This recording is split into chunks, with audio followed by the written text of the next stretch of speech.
Hey, what's up, gang? Welcome to another Free Real Estate Advice Fridays. This is episode number 61. Called this one, Are You Waiting on the Sidelines?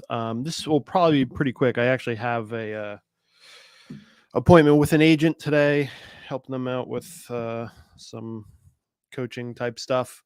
So I want to get to her as quickly as I can, but I wanted to, stop in and do the Friday thing. So, let's talk about this a little bit. So, this is something that I think a lot of us as agents are hearing from our clients. So, as I've mentioned many times, I maintain a pretty active client database at any given time. Like right now, probably have about 25 active buyers going right now. And when I say active buyers, they're like people that are intending to buy, could be in the next 6 months. Some of them at higher price points, maybe even a little bit longer. And, for some of these, they are really kind of um, speculative buyers. So they're not in a rush. They don't need to do anything. They're looking to do something if they find the perfect home. And that's always some portion of my buyers. And then some portion of that 30 people, 25, 30 people are like actively looking, like looking right now, trying to find a house right now. So, for the speculative buyers right now, it's not the most active time, obviously, because, the market's a little crazy, rates are high, yada, yada, yada. But for, you know, the active buyers that are out there trying to get something done, very different story. So I want to talk a little bit about that, about potentially waiting on the sidelines, because I know a lot of people are saying this. I know that because I hear it all the time. I'm an agent. But a lot of people are saying, we're going to wait until things settle down a little bit, and then we'll get a little more serious. So just a couple things here. So, it really depends why you're waiting. If you're waiting because you're worried about multiple offer situations, I probably wouldn't recommend that because there's really no advantage there. For you as a potential buyer to go through a multiple offer situation, if you can deal with the stress of it, meaning, what I always tell my clients is, I've been telling them this for a couple of years now, is in this market, don't fall in love with anything until I tell you offers accepted and we're under contract. Because, if you go visit a house, you say, hey, Craig, we're going to put an offer in. And then we put an offer in, we find out there's, a total of 10 offers. I don't want you to fall in love with the house and knowing that there's a good chance we're not going to get it. I'm going to do everything I can to get it. We'll talk about that in a second. But, just being realistic, I just say don't fall in love with this house yet until I say we've secured the house. So, if in multiple offer situations, and I tell this to all my buyers during buyer consultation, is over the past several years of multiple offers have now become the norm. When I first started in real estate, there were never multiple offers. If you had multiple offers, it was kind of an anomaly. So in this situation where we have multiple offers on every home, I obviously don't want my clients to, think that the house is definitely going to be theirs. But that being said, over the past few years, I've had a ton of success getting offers accepted. And as I've mentioned on here many times, I have a very proprietary way that I submit my offers. And the bar is pretty low as far as how offers are submitted. The agents that are having success in this market, and I talked a little bit last week about a skill-based market. The agents who have skills in negotiation, structuring an offer, presenting an offer, are the ones who are seeing success. Over the last few years, I've been running anywhere from, depending on time periods, anywhere from 65 to 85% of my offers accepted. I mean, even over the past 2 months, I'm at about 75%, which is, I'm very pleased with that percentage. There's agents that literally can't get a single offer accepted. And as someone who takes a lot of offers, I think, again, I mentioned last week that my most current listing took 11 offers. Reviewing those 11 offers, um, they leave a lot to be desired as far as like putting in a offer that could potentially get accepted. The thing is, like, after like 4 offers, um, after anything that comes after like the first 4 offers, they're probably going to start to look similar. Like there's only so many ways to slice it. So, obviously if you're buying something at a high price point and you have cash, pretty tough to beat that. Or certainly if you have cash and you're going to waive everything, waive appraisal, well, you don't have to waive appraisal if you have cash, but waiving inspections and stuff like that, then yeah, I mean, you're a slam dunk. But I mean, that's like such a small percentage of my clients that, we can't like, as agents, we can't like lean on that as the way we get offers accepted, because that's like such a small percentage of clients. So, talking to people recently, there's no expectation that you're putting 20% down. Like, or like if you're in a competitive situation, you're like, well, we only have 10% and we're hoping to, not overpay too much and yada, yada, yada. Like, don't assume, like, don't make any assumptions really, because it really is a case by case basis. And even within that, if you're putting in reasonable offers, there's a good chance you'll be successful if you have the right agent presenting those offers. The last one I sold, it was definitely over asking price. It wasn't anything crazy. It was about 10% over asking. That's a lot. I'm not trying to say that's not like a significant amount of money that, I would sneeze at. It's just to say it's not something crazy. That was a particularly population dense area, and it was a particularly unique home, in that it appealed to a lot of different types of people and types of family situations and whatnot. So like that's really kind of more of an exception than the norm.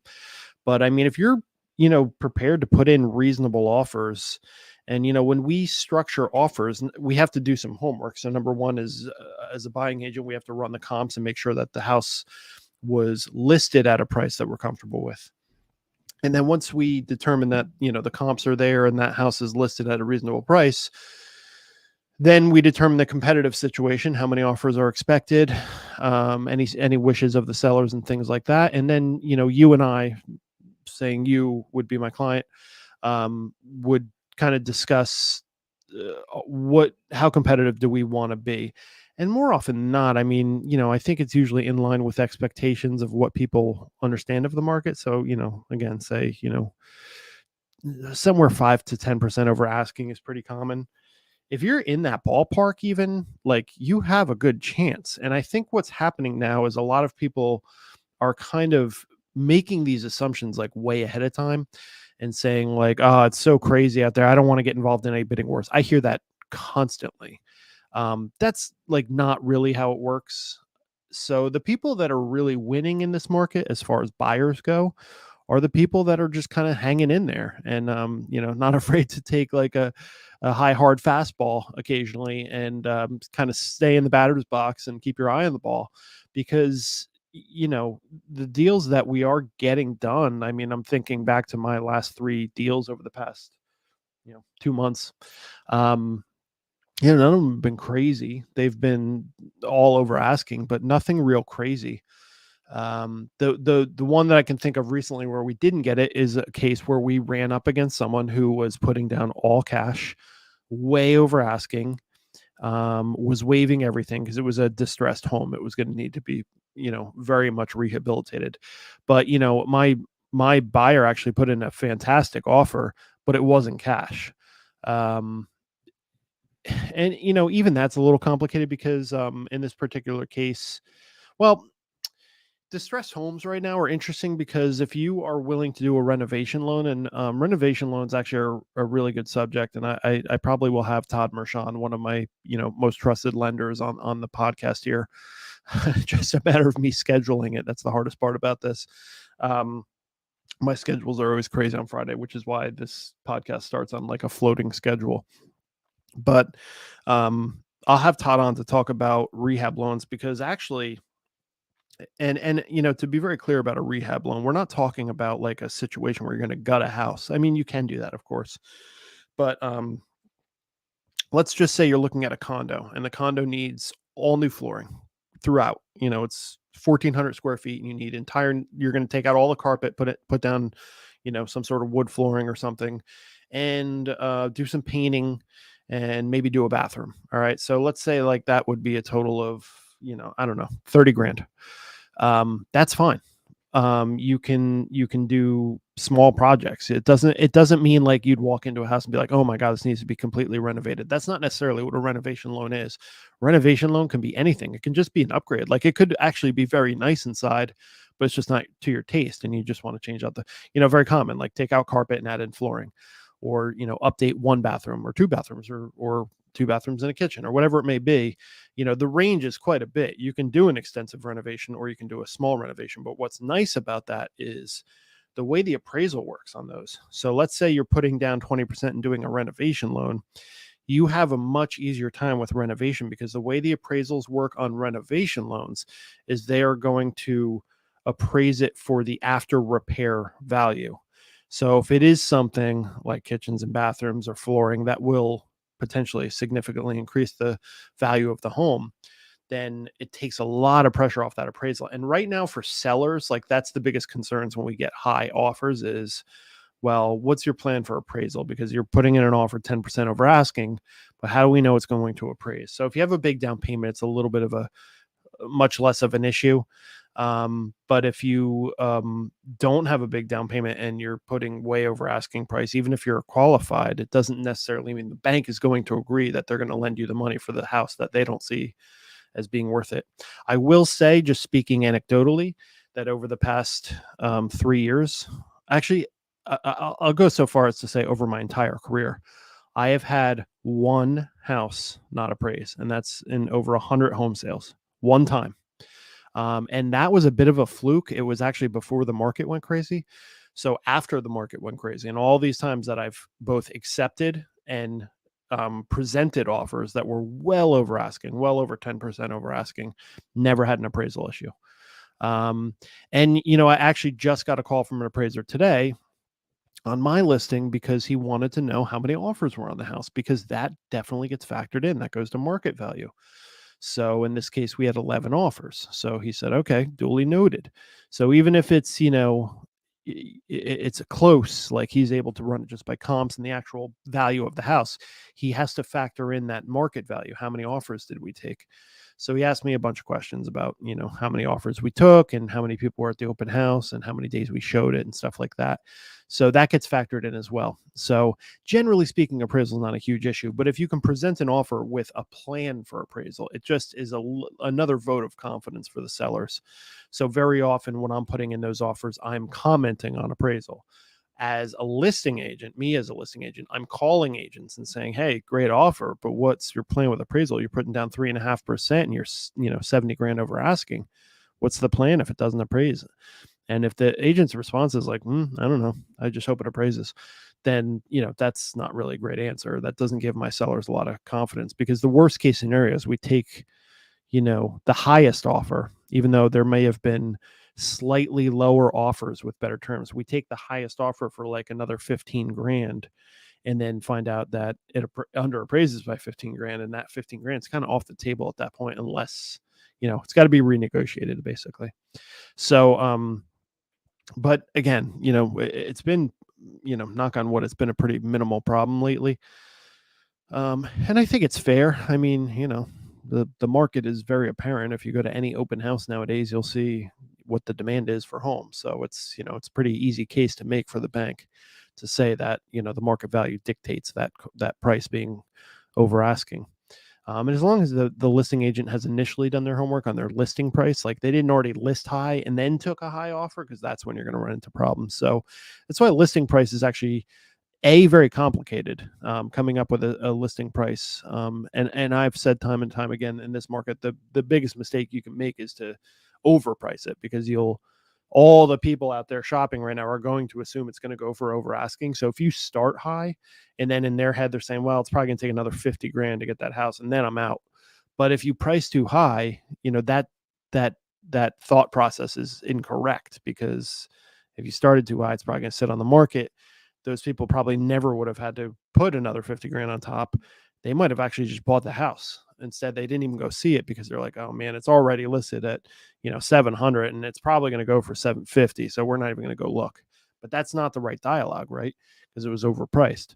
So, it's not easy. I will say, for as a listing agent, it's not super easy to price a house, but you would always want to err on the side of underpricing it, because if anything, it'll just bring more traffic to the house. So it's not easy, but if you're strategic about it, you should be able to manage it quite fine. So, but the people, again, I've been saying this really since Thanksgiving is the people that are willing to go out there and swing the bat a few times are really going to succeed in this market.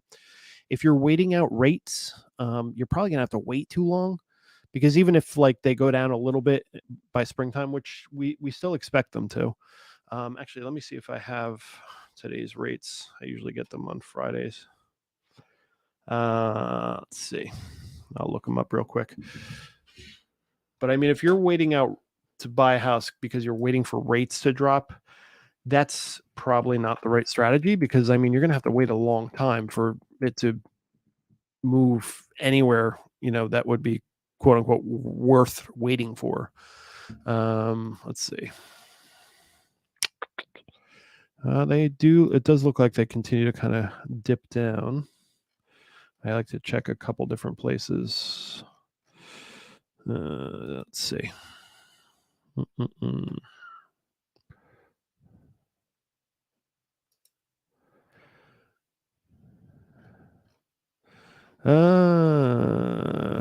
showing about 6.6. So they're definitely continuing to kind of dip down. And, we've talked about this in recent months. I mean, we were as high as, we've been as high as 7 as recently as a couple months ago. They've been trending down, and then we kind of went through this like little blip here over the past, like, I'd say over the past like 5-6 weeks, it's trended up and now it's trending back down relatively sharply. I'm showing via this site, and obviously it's different by credit qualifications, everything else. But on this site, I'm showing 6.6% on 30-year, 5.9% on 15-year. So we're getting back down there to pretty reasonable rates. So if rate is your number one concern, you have to look at it like this. Like, rates go up, buyers come down, right? Rates go up, and a lot of people say, I'm out. I'm going to go sit on the sidelines. So guess what? It just got way less competitive. And that's a fact. I mean, that is for sure the situation.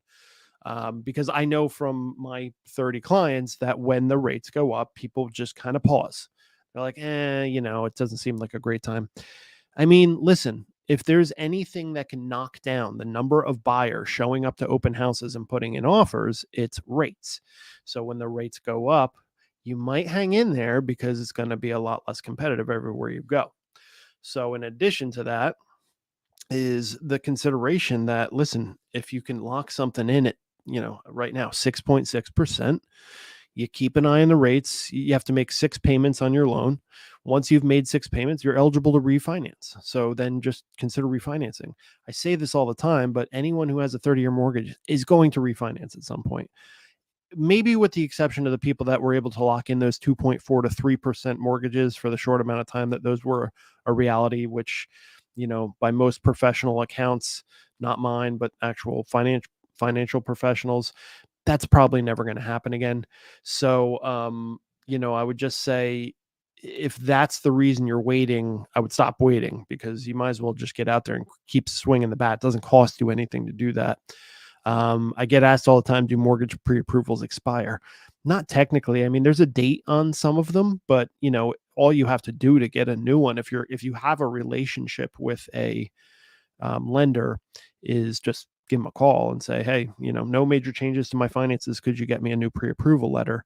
And that's assuming there are, in fact, no major changes to your finances. You haven't taken out a car loan. You haven't changed jobs or quit a job or anything like that. So, in this market, what I would recommend more than anything else is that people tend to come to the professionals too late. They come to me too late, and they come to the lender too late. Now, listen, I love it when people call me and say, Craig, we need to buy a house. We're ready to buy right now. We already have our pre-approval. Awesome. That's like 5% of my clients. That's most people are like, we're 6 months out. And I will tell you that most people say 6 months, they mean 4 months because it ends up happening faster, especially once they start looking at homes. But when you're in a strategic relationship with a lender and an agent, you're going to have a much better experience, no question, because, and that's, as professionals, that's what we expect. We expect to be engaged with you early so that we can talk about the process. We can talk about ways to win. We can talk about different opportunities, different programs, what your, kind of buyer description is going to look like, and what situations we know might be challenging and what situations would be really good opportunities for you. But I had a buyer who bought a place in Alexandria Township this winter, and he was shopping like when no one else was shopping. And we had looked at a bunch of homes. He was very informed on the market. He said during COVID, he really started, considering his next move, and really started kind of just keeping an eye on houses. And when you're doing that, you're actively searching Zillow, and you're starting to get a feel for like where you might want to go and what kind of houses are available at your price point, or your perceived price point if you haven't talked to a lender yet. Um, you get pretty educated. So by the time he came to me, we had a couple strategic conversations. We decided what he was going to do. And then we found a house that was just going to be like a real slam dunk for them. And because of the time of year, and I've told him this through the entire process, I will continue to tell it to him after closing. I said, if you want to sell this place right now, you could probably get another 40 grand for it, because he was able to just kind of hang in there and shop when no one else was shopping. And over the winter, which is typically kind of a slower time, and at a time when the rates were up and people were just kind of hanging out, not doing much. So he was able to kind of lock into a situation. There was only 3 offers on the house. It was a beautiful house. Only 3 offers on it, and we were able to get in there. It was great. So if you're one of those people that's sitting on the sideline for the reason of rates, I would reconsider that strategy. It takes a little bit more. I tell people, like, for us as agents to make the same amount of money, we're working a little bit harder because we have to maintain a larger client base because people aren't doing as much. And we're probably going to have to put in a couple offers before we get one accepted. I shouldn't say probably, because that's not always the case. In fact, in the story I just told you, that was the first time he had ever put in an offer. So it's not always a couple offers, but we kind of have to like plan for that and build that into our expectations as agents. So if you're sitting on the sidelines right now, you might want to reconsider, because a lot of people have made that decision already. So if you're one of the ones that's willing to kind of stick in there, like I said, and leave your chin in there for those fastballs that are coming at you, you probably will get rewarded for it. So I know it sounds like kind of like hyperbole, and like, an agent, me, trying to get people off the sidelines so I can feed my family. It's really not. It's just that's the reality of the situation, is people are kind of stepping away, which is crazy because it's still pretty active out there. But I can tell you, again, by my own client database and the conversations we have in this office, that a lot of people are just going on pause. So all those people are paused right now. That's that many less people that you have to compete with to get a home. And that is not a small factor. And if they're waiting on the sidelines just for rates to go down, you can go ahead and lock in your 6.6% mortgage. And then, in 18 months, you refinance. And then when you do refinance, by the way, if the values keep going up on the homes, which is no guarantee, but historically has been the trend, and, not necessarily talking in 18 months, but definitely 4 or 5 years down the road. And the probabilities, again, talking historically here, get better 6, 10, 15 years down the road. You're almost definitely going to refinance, because the rates are definitely going to go down. And then when that happens and the value of your house has gone up, there might be other opportunities. You could pull some money out of the mortgage, whatever you want to do. So there's just a lot of opportunities. The other thing is too, right now, especially if you're putting down a decent down payment, is like home equity loans, because the values of homes keep going up. It was told to me at a real estate conference, and I just hadn't thought about it, but they said, with the way that I bought my house 8 years ago, so I feel like very fortunate to have gone through that 8 years ago. And now I'm kind of benefiting, sitting on a house that, is obviously going up in value. And it was brought up to me at a conference I was at. It's like, it's a great time to lock in a home equity loan.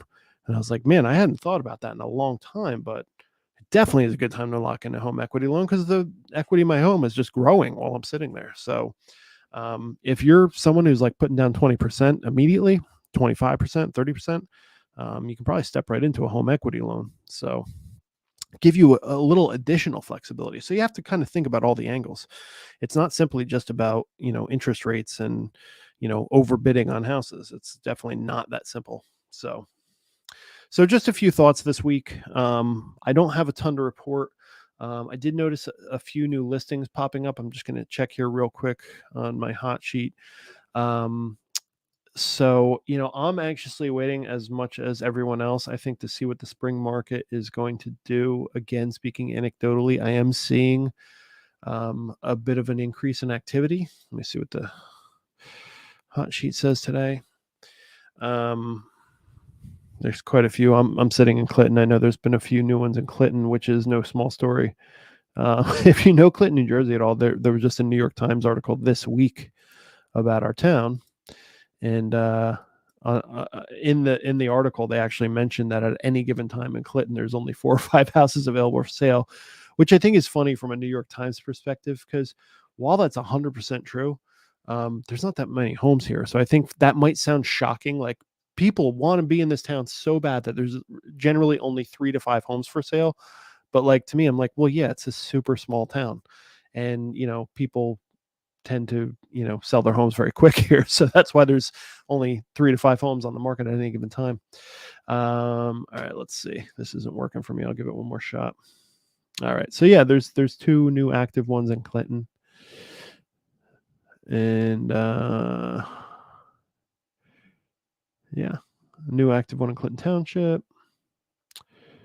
So for Clinton, that's pretty good. 2 new listings. Again, I just said, like, there's generally only like 3 to 5 active listings in Clinton. So very small sample size. I don't think did I choose Franklin Township too. I like to check those too, because by Hunterdon standards, I like to see what's happening in those towns. But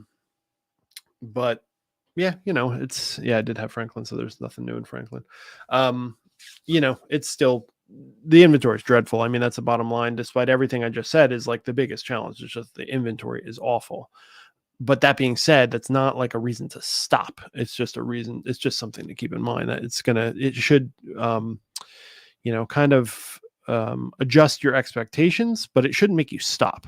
Like, there are still opportunities to be had. And I think, like always the case in real estate, is like the people who win are the people who really kind of stick in there, keep their chin in the batting box, and like really are able to not get emotional about every listing, or the frustration, because it is a frustrating process. Even when you get the offer accepted, is like, nowadays, a lot of the transactions are just frustrating and kind of emotional, because people are paying top dollar, and you have buyers with who know they've spent a little extra money than maybe they planned on, or they had to bid over asking, or whatever the case may be. You have sellers that know it's a seller's market, and have perhaps gotten a little different headspace of like how this should all go down, and how negotiation should go down as far as repairs and everything. And you have those 2 things meeting in the middle into what can sometimes become contentious.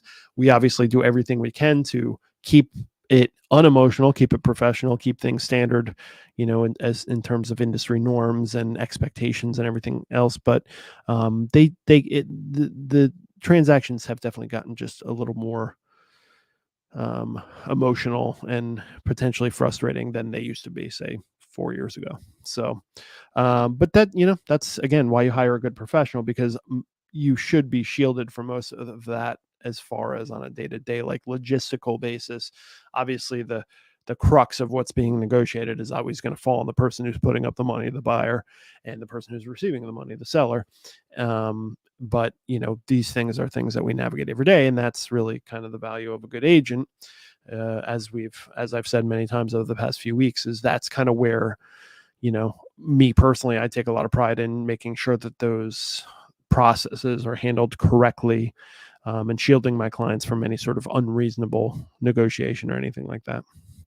So, but that's pretty much it. I'm going to get to this other agent that's waiting on me, and hope you're all having a great Friday. And if there's anything I can do for you, just let me know. Phone number is right here. Message me on any of the platforms this is broadcasting through right now: LinkedIn, YouTube, Facebook. Any of those places is totally fine. I'll see it. And if you want to get me the fastest, definitely text me here, because I gotta go pick up my girls and stuff like that on Friday. So, but if you text me, I will definitely get back to you. So, hope you're all doing well. Hope everyone's staying healthy and safe, and we'll talk soon. Take care.